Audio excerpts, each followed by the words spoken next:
The crunch is back. There is going to be a gold standard, and it will be disastrous. Written by Anthony Migchels on October 14th, 2019. There we have it, folks. The next round in the crunch is here, and central banks have suddenly started saying that a gold standard will be necessary to start anew. The gold standard will force an excruciating deleveraging, austerity, deflation, and depression, as well as bring immense pain to the masses. The real populace have been warning against the coming gold standard as the banker master plan to destroy America for decades. The libertarians in the truth movement have a lot of explaining to do for continuing to sell the banker plan to the uninitiated. Consider the events of the last few weeks. First, Mark Carney, boss of the Bank of England, makes an incredible speech simply announcing the end of the US dollar's reserve currency status and succession by IMF-generated and controlled world reserve currency.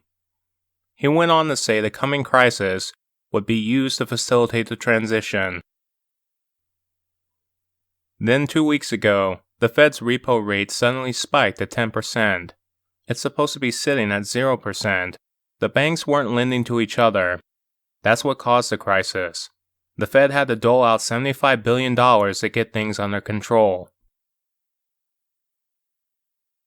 Then over the weekend, the Fed suddenly announced it would start quantitative easing 4.0, even though they don't want to call it that, as they don't want to admit the gravity of the situation. But it was pretty much an open secret that it would be inevitable.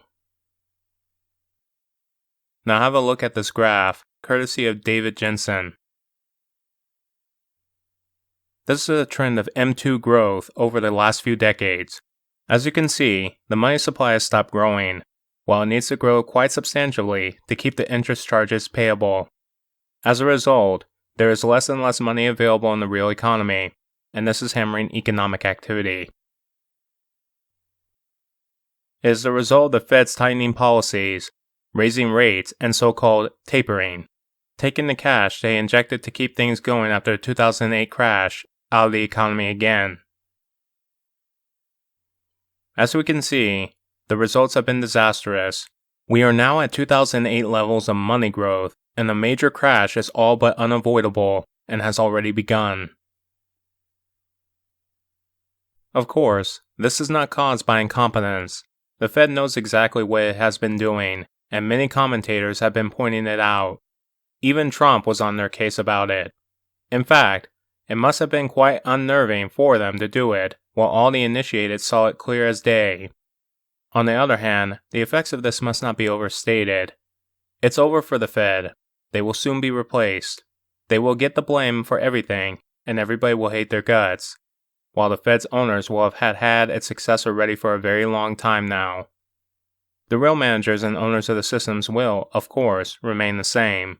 They're just conveniently changing their vehicle, as they have done so many times in so many countries through modernity. The coming gold standard. The bankers have routinely switched between gold and credit-based systems, and it's always the same. Credit if they want to create debt and inflation.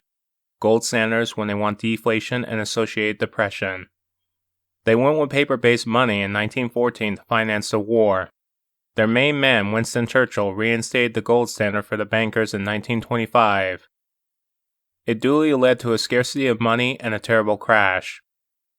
Germany left the gold standard in 1931, but only under Hitler and Schat did the economy get reflated, something that only happened in the US and Britain when the war started. After the war, all currencies were tied to the dollar, which in turn could be converted into gold. This was mainly to drain America's gold reserves, and this worked like a charm. When America lost most of its gold, it closed the gold window, and since then, gold convertibility was over. And now it's back to gold again. Of course, the gold standards in the 19th century were all Rothschild controlled. The Rothschilds controlled the Bank of England, which ruled through the pound sterling as world reserve currency. The same people are obviously behind the Fed and the coming gold standard. The 20s are going to be terrible. The West freefall will escalate. America is the main target and will get hit beyond belief. Before the decade is over, the American empire will be gone. They simply won't be able to afford those 800 foreign bases, $1 trillion fighter gadgets, and $8 trillion Middle Eastern extravaganzas anymore. But rest assured, the Pentagon will demand Social Security, state pensions, and food stamps go first. They will get their way. The empire's demise will leave a huge power vacuum and will create only vastly more chaos all over the world. Conclusion.